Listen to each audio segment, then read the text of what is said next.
Okay, folks, let's get started.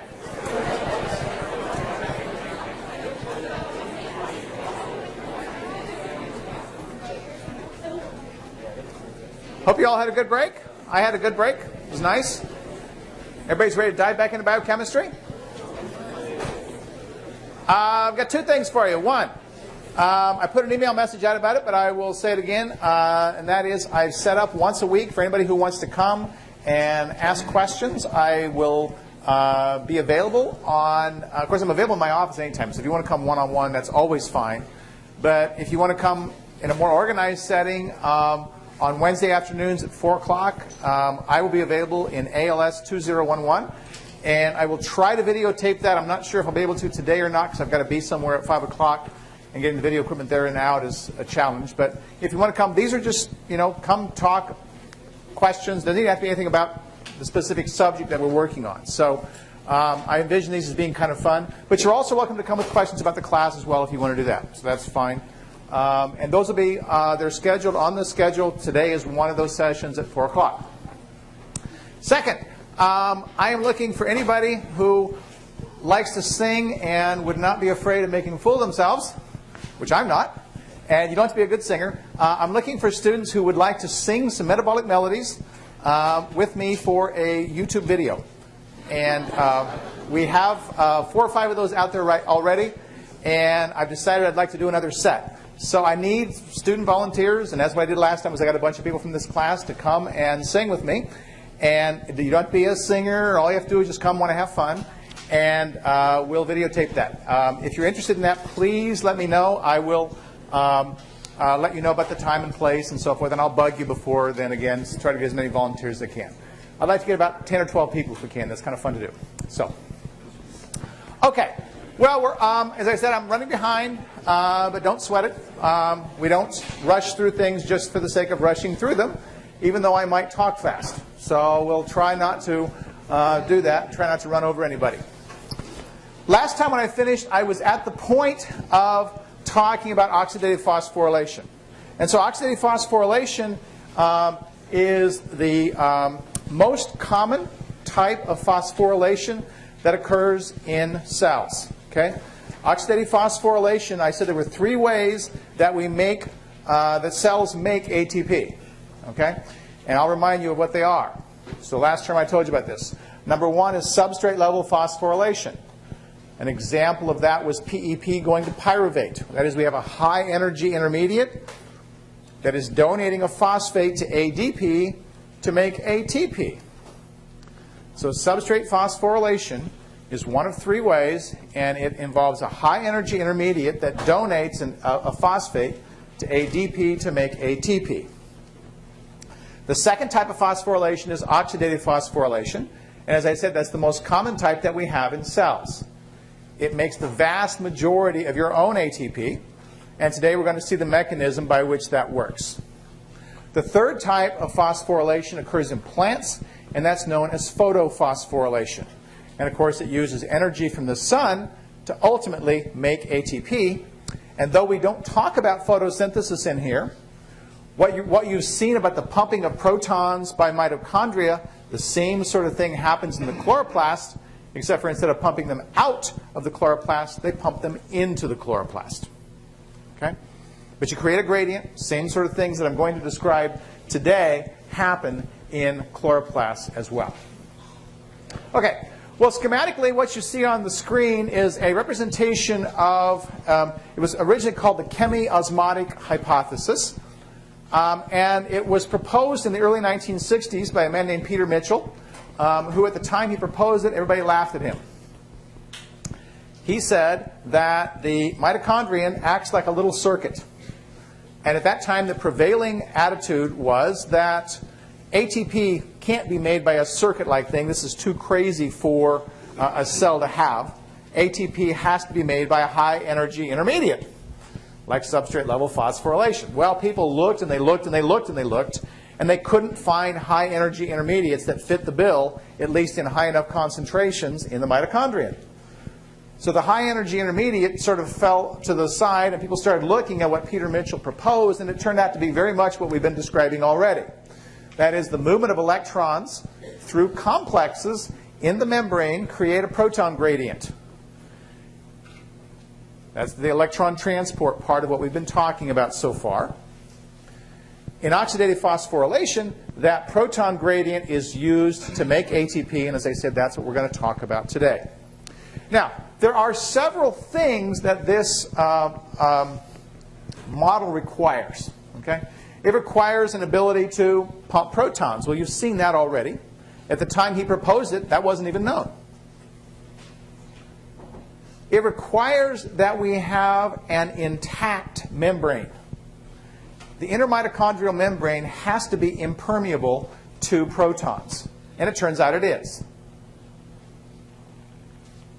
And the third thing is we need a complex that can use that proton energy to make ATP. And that's what you're going to see today. So we had to have the ability to pump protons. We had to have the ability to keep them out with a membrane. And we had to have the ability to have a complex that could use that proton energy to make ATP. Okay, so that was what was involved in the chemiosmotic hypothesis. We now know, of course, that Dr. Mitchell was correct, and Dr. Mitchell later won the Nobel Prize for his hypothesis, which explained this. The overview, you've already seen other representations of it, and here's the one I showed last time where it's sort of backwards, where the outside is here and the inside is wrapping all the way around here. The actual synthesis of ATP occurs in a protein complex that has a variety of names. It's called ATP synthase. It's called the proton translocating ATP synthase, or PTAS. You see that sometimes. And it's also called complex 5. It's probably most commonly called complex 5. But I'm a little reluctant to call it that because complex 5 sounds like it's part of the electron transport system, and it's not. It's also located in the intermitochondrial membrane, but it doesn't transport any electrons. Okay? So any of those names are fine as far as I'm concerned. I will generally call it either ATP synthase or complex 5. Well, what happens in this, and as I said last time, this is a little nano machine. This, I think, is one of the most amazing nano machines that exists in biology. And I have a video to show you that actually shows you how the thing works. And I'll explain this as it gets going, after it gets going along. I linked another video on the schedule page also that's different from this that shows you the same thing. Okay. So what we see is that we have a complex that is rooted in the intermitochondrial membrane. That's what we see right here. There's the intermitochondrial membrane. Okay? And we see at the top, there's the outside, that's the intermembrane space, and the matrix is down below. What's happening is those little balls you see coming in there are protons. The protons come in through little chambers, and this causes a rotation to occur. Okay? This causes another set of proteins to rotate. And so each proton that comes in causes it to rotate a little bit further, and that's the energy that causes this movement. This guy here is, this rotating thing is attached, as we'll see below, to another set of complexes. Okay, we see it, we get it.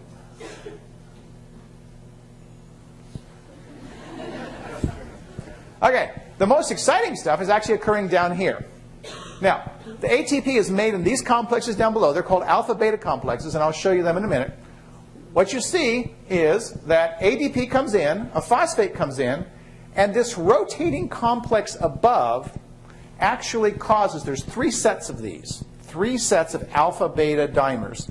And what happens is, as this thing rotates, it causes them to change shape. And one of the shapes squeezes the ADP with the phosphate to make ATP. Okay? Now I'll show you it schematically separately. But that's what this thing is doing.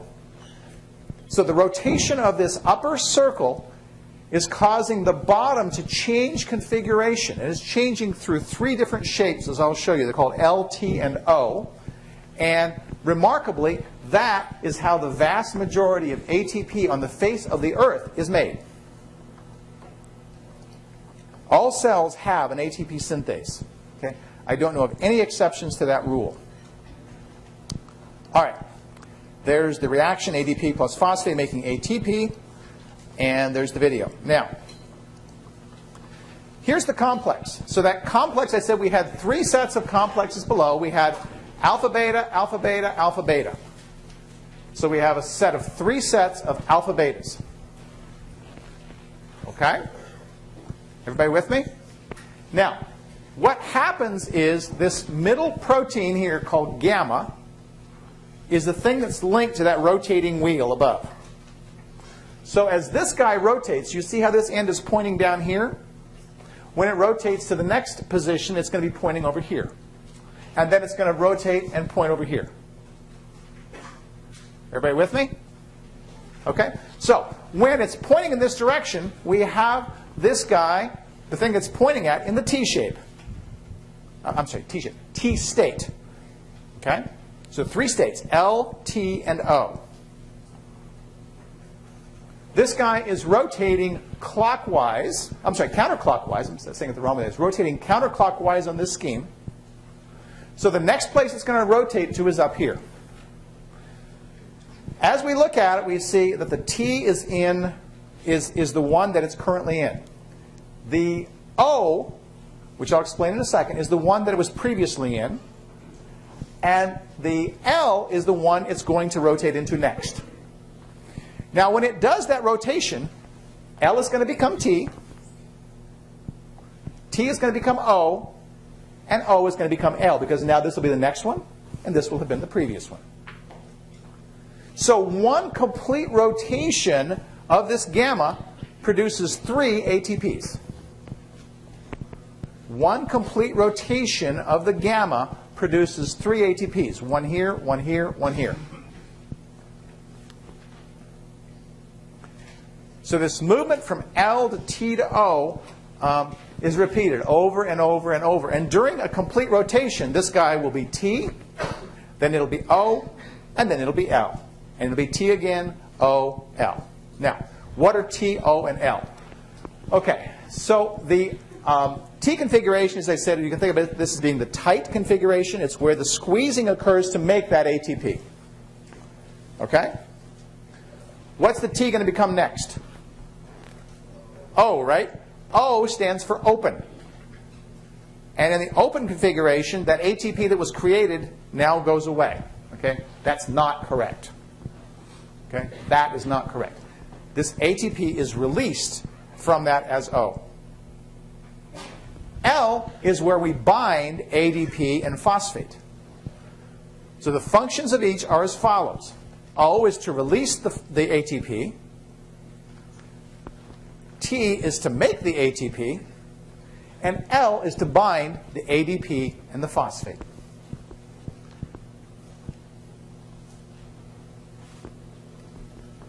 Clear as mud? Okay, so T's function is to make the ATP. O's function is to release the ATP. And L's function is to bind the ADP and phosphate so they can be made into ATP. So it kind of starts at L, the ADP and the phosphate? If you want to think about starting at L, that's where the things come in and bind. That's correct. But as you can see, it's a circle, so it doesn't really have it's kind of like a citric acid cycle. It doesn't really have a start or an end. Yes? So when you first described it, you said it went O-T-L, O-T-L, but then you just said it went... No. It goes T-O-L. So this guy will be T, then it will be O, and then it will be L. I'm sorry, if I said O-T-L, I didn't mean it. It should be T-O-L. That's the order in which each one's going to become. T-O-L, T-O-L. Laurie? So are the white cells just release? These are auxiliary proteins that are not involved in really doing anything at that point. Okay, they help this guy to do its thing. So don't worry about the alphas. Yeah. The action is in the betas. Everybody's getting it? Yes? Okay, so if ATP is released in the O phase, Yes? and then if the ADP and the phosphate groups are getting picked up in the L phase, why is there ADP and phosphate still in the O phase? As I said, that's wrong. Oh. Yeah. So this is just simply releasing those guys. All right. Some books, and I always blame the book, and somebody said, well, the books, the captions are, you don't read the captions and so forth. And so I look at figures and I talk about figures, and the figure is as it's shown wrong. It's not 100% wrong, and the reason it's not is people often talk about the O as getting ready to bind ADP and Pi in becoming L. Okay, so it'll be TOL, so O is going to become L. If that ADP and phosphate is already there, it's ready to do that. But the most important thing it's doing is not that. It's the most important thing it's doing is releasing the ATP, and that's what's not shown on the figure. Yes? What if one of the subunits stop working? Will the atoms work? What if one of the subunits stops working? It's a very good question, and it's one that we'll talk about when we talk about respiratory control. If it stops working, the whole thing's going to stop. The whole thing's going to stop.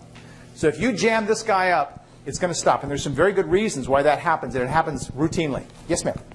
Why is there a double arrow in the T state between ATP? Well, it's just indicating a conversion. This is becoming ATP. Right, so like, does it ever go the other way? Does it ever go the other way? Good question. Okay. It turns out it can go the other way.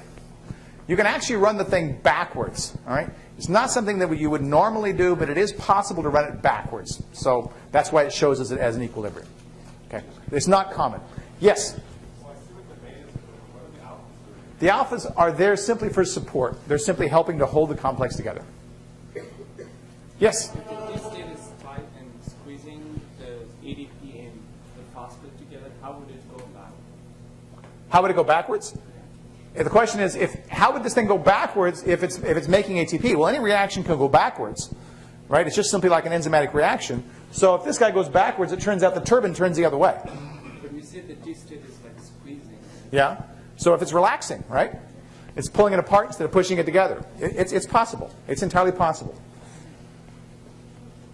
Yes, Kyle. One thing the book didn't give us a good idea on is in a eukaryotic cell, how many of these can we imagine to have? Oh boy, how many of these could you imagine to have in a eukaryotic cell? Thousands and thousands and thousands, and I honestly couldn't give you a number. It'll depend on the cell. So a cell like a muscle cell that goes through a lot of energy is going to have more than, say, a skin cell. If you look at mitochondria, mitochondria vary tremendously in number, which is why these vary tremendously in number. But in a fairly active cell, you could have 500 mitochondria. That's a lot of organelles, a lot of mitochondria. Yeah, but I don't know the actual number of these, to be honest. But it'd be in the thousands. Yeah. There's an amazing statistic, okay? And every time I state the statistic, I find it, I'll come back to your question in just a second. I find it hard to believe, but it's 100% true, okay? In a given day, in one day, you make and use 1.3 times your body weight in ATP. Think about that. 1.3 times your body weight in ATP you're making and breaking down every single day, even if all you're doing is laying on your back. That's the cost of living. We talk about the rising cost of living. The cost of living can be expressed in terms of ATP. Okay?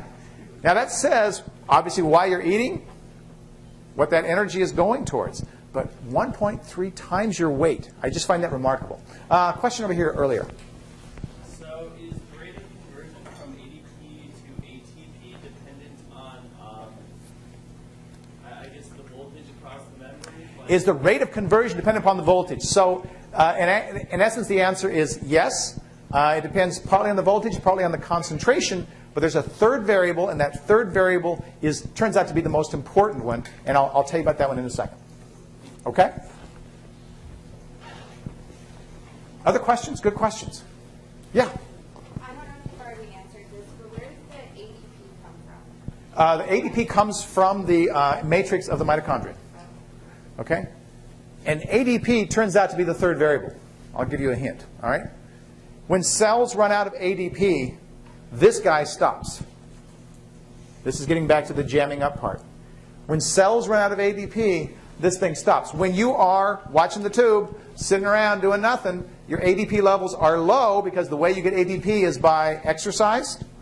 ADP levels are low. If there's no ADP, there's nothing that can come in here, and so this one unit gets jammed up. This thing can't turn. It's stuck. So you can have a real high concentration of protons and a real high concentration of charge, okay? But if there's no ADP, it's all for naught. Nothing's going to happen. Now that has consequences, and I'll describe those as I talk about respiratory control. Okay, everybody got that? Good. Okay, so that's what's happening here. That just simply depicts what I was telling you earlier in a little better fashion. And here's the rotation.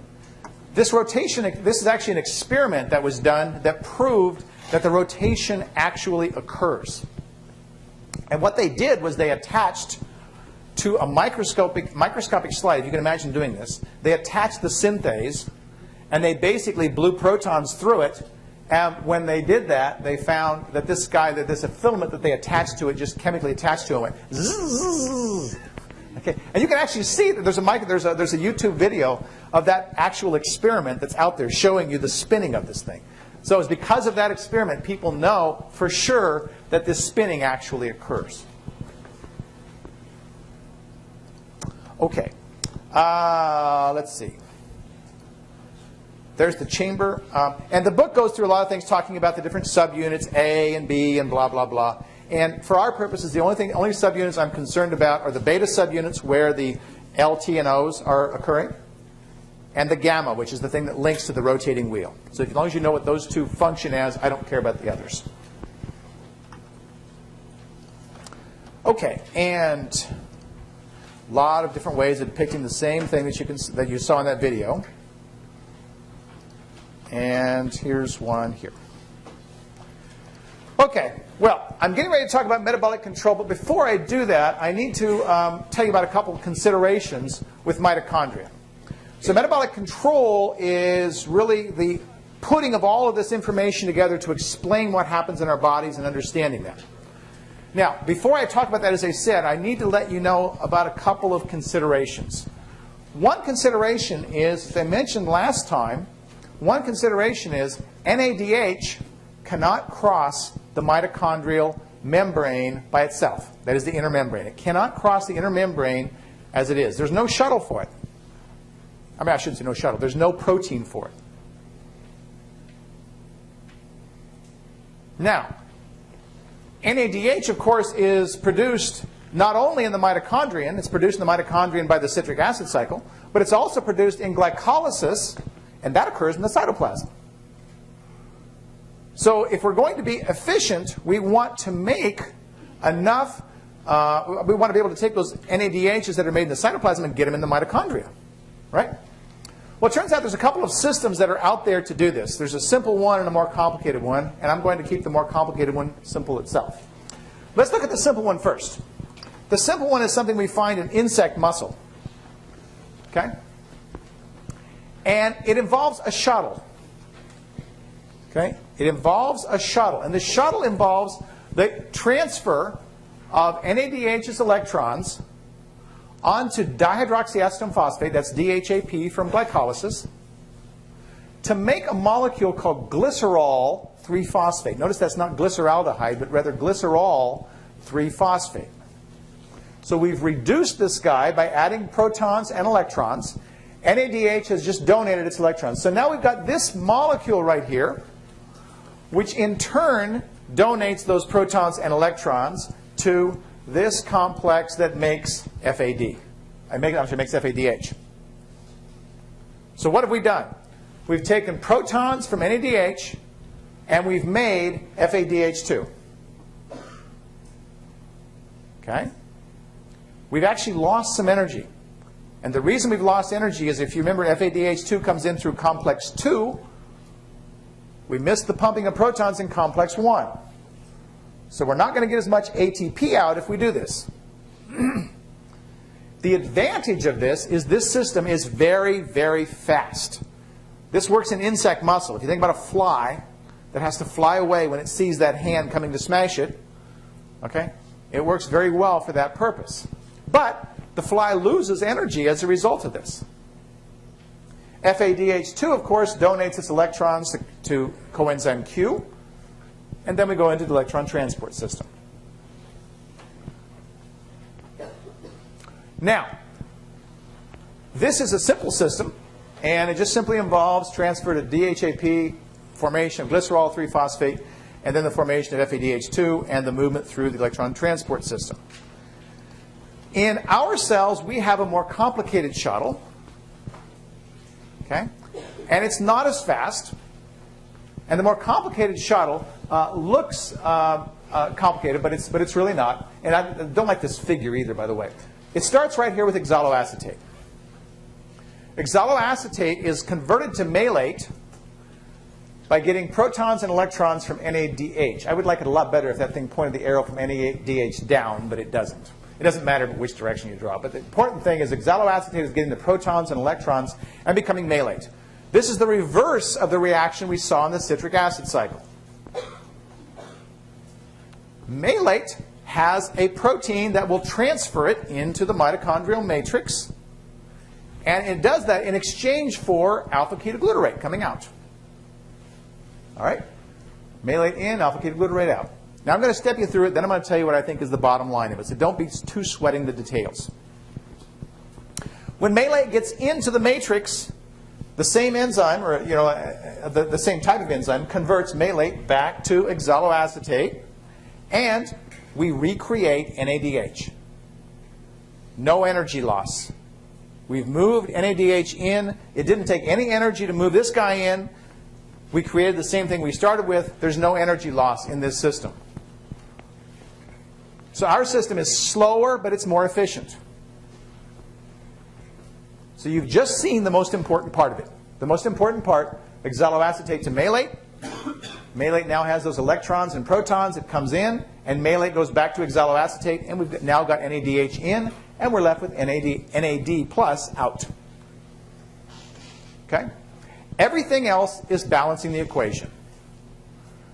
As far as I'm concerned, I don't care about balancing the equation. Oxaloacetate gets converted to aspartate. That's an amino acid. Okay? Glutamate, which is an amino acid, becomes alpha-ketoglutarate. That's part of the shuttle over here. The rest of the shuttle's over here. We go to aspartate because aspartate can be kicked out as glutamate's kicked in. Again, this is balancing the equation. That's not what the most important message is. The most important message is right here. Malate is carrying those electrons and protons in to the mitochondria so they can remake NADH. This is called the malate aspartate shuttle. Yes, ma'am? And you said malate had a protein that carried it into the This protein right here, this brown guy, yeah. So these are membrane proteins that are specific transporters. Yes, Jenny? So the whole reason we do this is because you can't take NADH Can't take, yeah, there's no protein that'll move NADH in. So how did the NAD get it? NAD was actually, it's a good question, and one I commonly get, it was actually synthesized in here. So it was synthesized. There are enzymes that will make the molecule, but it can't make the electrons. The electrons have to come from somewhere. Yes?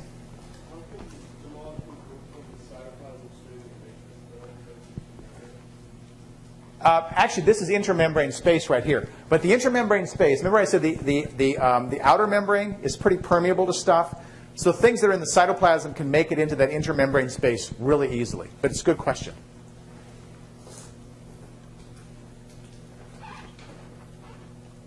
Everybody got that? Yeah. Kyle? Polish transport proteins a form of protein? They are each antiports. That's correct. Notice that neither one uses energy. Okay? No ATP. These are not active transporters. These are passive transporters. So they're relying solely on diffusion to make this all happen. That's part of the reason why this is a relatively slower process. Okay, so let's talk about something exciting. And that exciting thing to talk about is respiratory control. Oh, actually, one more thing. ATP. All right, blah, blah, blah. We're going to do the numbers. Different books have different numbers of ATPs that are produced by electron transport and oxidative phosphorylation. Okay, so you look in some books, you'll see 30. I tend to use the number 38. The actual number isn't exact, and it isn't important because, remember, we're relying on a proton gradient, and that proton gradient can go and do many things, including making ATP. Okay? So the important thing is that if we start with a molecule of glucose and we take it all the way through electron transport, oxidative phosphorylation, glycolysis, the whole 9 yards, we get 30 to 38 ATPs for that one glucose. That's a lot of ATP. And I hope you remember from last term that if we go through and we do glycolysis and fermentation, we only get 2 ATPs. That's the grand sum. So big difference between doing oxidative phosphorylation and fermentation.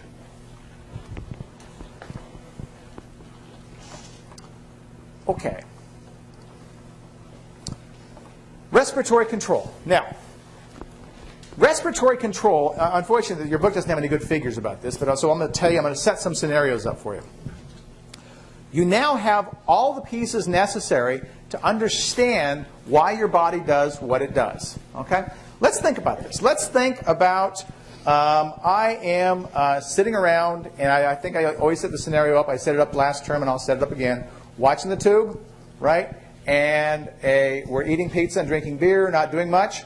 What is our ADP level? It's low, right? Because it's low, what is the rate of oxidative phosphorylation? It's low. If the rate of oxidative phosphorylation is low, what is the state of the proton gradient? Low, high?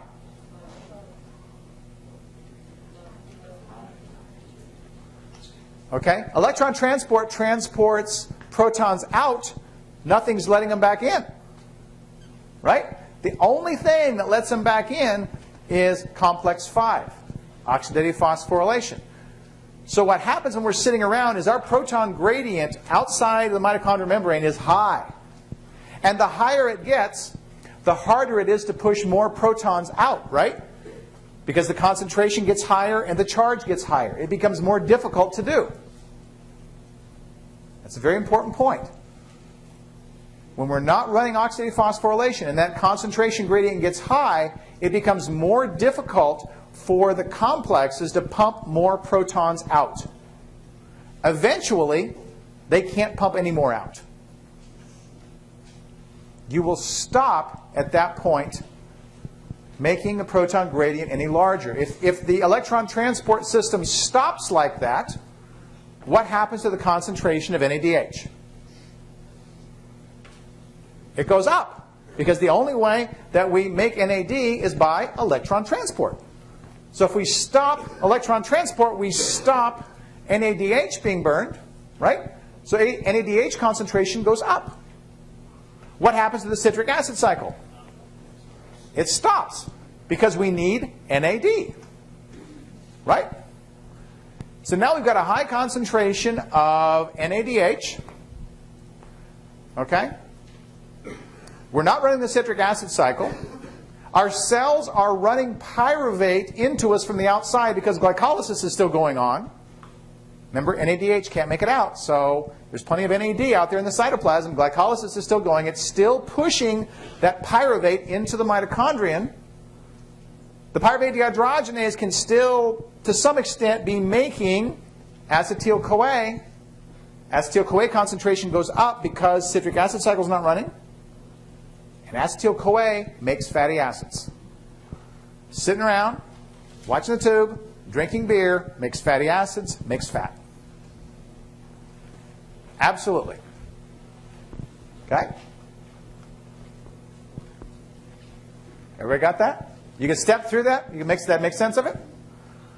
Okay, now, I want to tell you about a miracle diet drug. And one of the most common questions I get in this class is, what do you think about these fat burners? Okay? My number one answer to that is, most of it is BS. And I usually won't use those polite words in front of you. Okay? Fat burning per se is baloney. Okay? But there was a diet drug about 100 years ago that was a perfect diet drug that was invented. The perfect diet drug. Okay? The perfect diet drug that you see listed in the tabloids is, you take this magic pill, you go to sleep, you wake up thinner. It burns fat while you sleep. Well, there's such a pill. There's such a thing. It existed about 100 years ago, and people took this magic diet pill, And what they discovered was that they literally, after taking it for a few days, got thinner. And it worked, and it burned fat. And it was awesome. And it killed about 10% of the people who took it. You're laughing at the death of 10% of the people. How disgusting is that, right? It did. It killed about 10% of the people who took it, and so they, needless to say, banned it. Okay? And at the molecular level, we know why it worked, and we also know why it killed people. The way it worked was this miracle diet drug, which is called 2,4-dinitrophenol, or 2,4-DNP. This guy poked holes in the mitochondrial inner membrane. Really nice little holes such that protons could make it back into the matrix. Oh. Now, Houston, we've got a problem. Because remember, in order to make ATP, we had to have a proton gradient. And if somebody pokes a hole in the dam, all the water's going to come out, right? Somebody pokes a hole in the inner mitochondrial membrane. Now, as soon as protons get pumped out, what happens to them? They just come back through the hole. How much ATP is made? None. Now let's think about what happens overall. How much ATP is made? None. How much what's going to happen to ADP concentration? Going to go up, right? If we're not making ATP, we're going to start burning ATP that we've got to make ADP. What's going to happen to oxidative phosphorylation? Is it going to go up? No. Nothing's going to happen. Why? You got no proton gradient. Oxidative phosphorylation stops, so you're not going to make any new ATP. All right? What's going to happen to electron transport?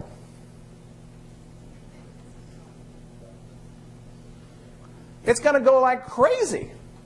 There's nothing to stop it. In the case of eating pizza, remember, we have this gradient that gets bigger and bigger, and that's why it stops. Now we have nothing to stop it, so it starts running like crazy. Your body's going to do two things at that point. A, it's going to heat up. B, you're going to start breathing like crazy. Man, is it hot in here? Is it me? Right?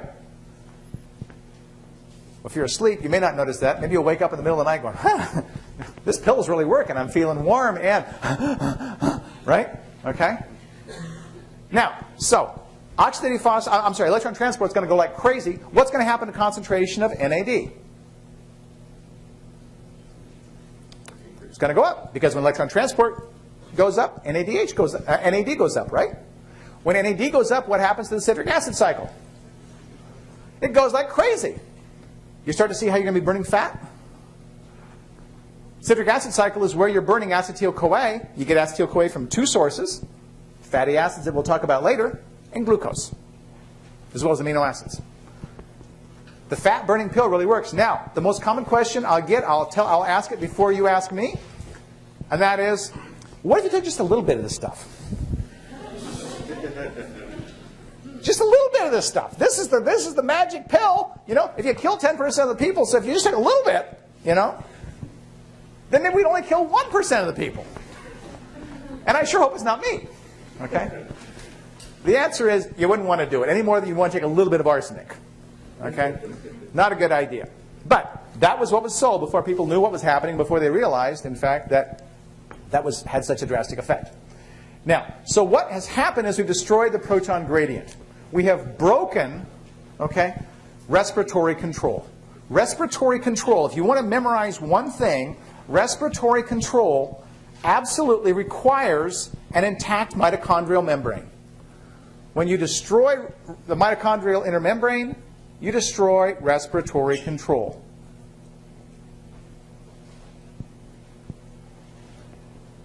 Now, I'll tell you something that will surprise you. Your body actually sets up some situations to destroy the proton gradient. Now, based on what I've just told you, I'd like you to think about when it might be advantageous to destroy the proton gradient. Jenny? When you're cold. Okay? So what's going to happen if you destroy the proton gradient when you're cold? Okay, so destroying the proton gradient is going to generate heat. Okay? And so there are some tissues in our body. We don't have very much of them. Infants have more than adults do, and animals in the wild have a lot more than we do. They have a tissue called brown fat. Okay? Brown fat. Brown fat has a protein that under certain conditions will poke itself into the mitochondrial inner membrane, and when it does so, protons leak in. This causes all these processes to speed up, and what happens is you generate heat. Where do you find brown fat?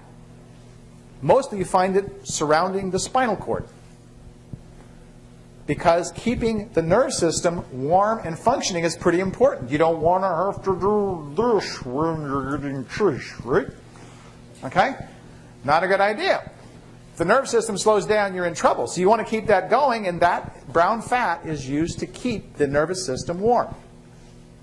It does it by the mechanism I just described. Okay. Let's see, what else? Limitations of ADP, oxygen, and NADH. I haven't talked about limiting oxygen. Let's talk about limiting oxygen. Lori? When you poke holes in that inner membrane, can they be fixed or are they there for good? Well, that's one of the concerns about DNP, 2,4-DNP. As far as I know, they're there. So it's be like taking arsenic. You don't want to do that. In the case of brown fat, that actually can be plugged up and unplugged. So that's a biological system, and it actually is there not to kill the cells, but actually to be regulated. So in the case of brown fat, the protein that does that actually can be plugged. So do you think they could create a protein that pokes in for a little bit while Here's the diet drug guy, right? Can we make a protein that will do this? I think the answer is you probably could.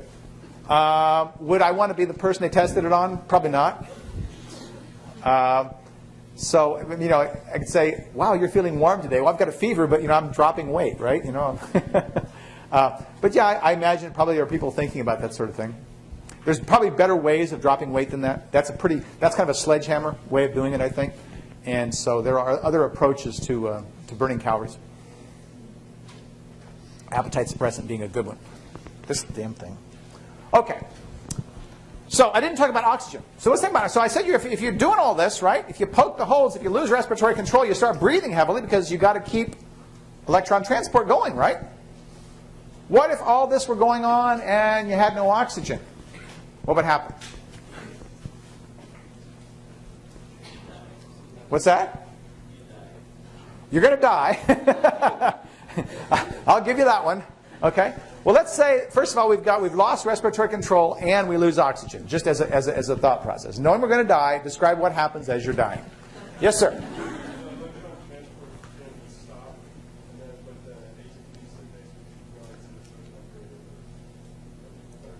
Okay, so the electron transport system would stop. There's nothing to dump electrons onto. Okay, and so when electron transport system stops, then what would happen to concentration of NAD? It would go down. What would happen to the citric acid cycle? It would start to slow down. And if you think about it, perhaps this is the way to treat somebody who has taken DNP. Right? Well, wouldn't this stop all of the burning of things that you don't want to burn? I'm not prescribing this, mind you. Okay. But it just as a mental exercise, doesn't that sort of seem like it would slow things down? Let's imagine that we have respiratory control. Let's think about what would happen. If we have respiratory control, meaning we have an intact mitochondrial inner membrane, and you put a bag over your head and tie it so that you start breathing carbon dioxide, and you burn up all the oxygen that's in there, what's going to happen to you? Well, you're going to die, of course. What happens in that dying process? First thing to stop is going to be what? First thing that's going to stop is going to be electron transport, right? Because you need to have that oxygen to dump the electrons onto. Then you have a chain event, series of chain events, okay? Stop electron transport first. What happens second? Probably oxidative phosphorylation is going to stop because there's nothing pumping protons out, and that gradient will start to go and run down. Concentration of NADH is going to start going up. Citric acid cycle is going to be stopping.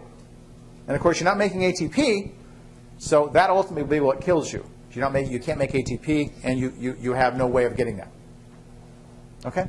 So I think you should be able to think through some of these scenarios in your head. I think they're useful to know. Kyle? We run out of ATP before all the carbon dioxide now, and we die of carbon dioxide poisoning. You actually probably would die of carbon dioxide poisoning first.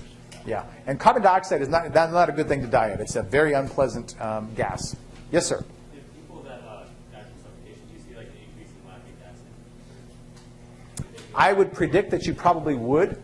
But again, it depends a little bit on how they suffocate. So if it were carbon dioxide, like Kyle said, probably that would, I think, get you before anything else started kicking in. Cassandra? With your diet drug, how did 90% of people live? How did 90% of people live with the diet drug? Okay, they simply didn't poke enough, they didn't take enough, or they poked enough holes in enough membranes. So again, maybe the dosage? No. Okay, you don't want to take a little bit of arsenic. Lori? So why would electron transport stop before oxidative phosphorylation? Why would electron transport stop first? Because there's no place to put electrons. As long as there's a place to put electrons, you keep pumping protons, which means oxidative phosphorylation keeps going. So when you have no place to put electrons, that is the very first thing that has to stop. So that will stop. And so remember, you've got a gradient. The gradient takes a while to run down. Just like if you've been pumping water uphill, and you've got a little reservoir up there, it's going to be a while before that reservoir runs dry. And that reservoir, in this case, is protons that's previously been pumped out.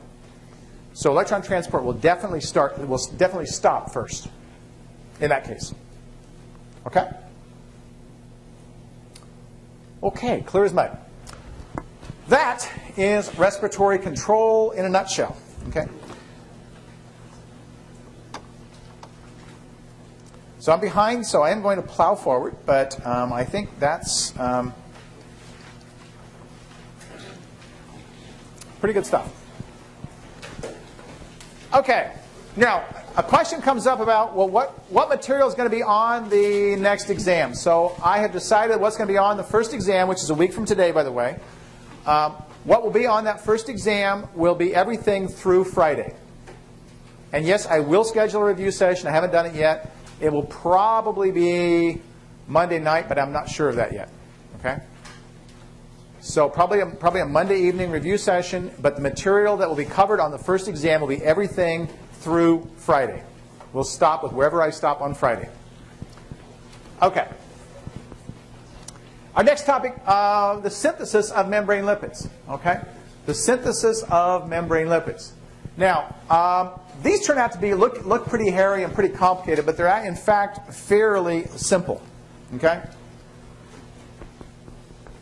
Glycerol 3-phosphate, which you saw in that shuttle system in the last material, glycerol 3-phosphate turns out to be a starting point for synthesis of glycerophospholipids. It's a starting point for synthesis of glycerophospholipids. All right? We start with glycerol 3-phosphate, shown here, and we start putting fatty acids onto it. We put a fatty acid on position 1. We then put a fatty acid on position 2. Notice the position 1 is usually saturated, as I mentioned before, and position 2 is usually unsaturated, as mentioned before. Position 3 has a phosphate. And if you remember from my lectures from last term where I talked about phosphatidyl compounds, it's onto this phosphate that other things are placed. So if we look at that, we can either take that phosphatidyl compound, the phosphatidic acid, which is what this is, and this is showing a different pathway. It's a little confusing. It's taking this phosphate off, in this case, and replacing it with a fatty acid. If we do that, we make fat. Okay? So this is not a glycerol phospholipid. This is a fat. So this phosphatidate, this intermediate on the last figure, let me back up and do that. I'm confusing you guys, and I can see by the looks on your faces. Okay. So we are making this guy right here, phosphatidic acid.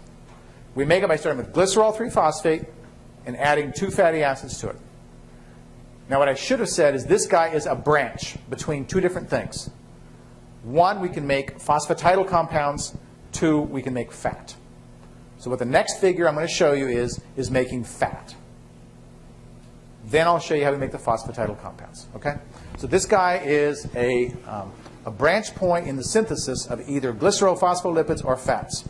The way we make fats is by taking that phosphate off and replacing it with a fatty acid. A triacylglycerol is the same thing as a fat. Same thing as a fat. Okay? And these are really easy to remember. They go on as number 1 first, number 2 second, number 3 third. Pretty cool? Okay. Now, if we want to make a glycerophospholipid, we actually have to go through a couple of gyrations. And I'm almost through here. All right. Phosphatidic acid gains a CDP from CTP to make this guy right here. Does this look like anything we've seen before? A category of molecules? An activated intermediate. High energy bond. We saw this with UDP glucose. Now we see it with the formation of glycerophospholipids. I'll start at this point next time.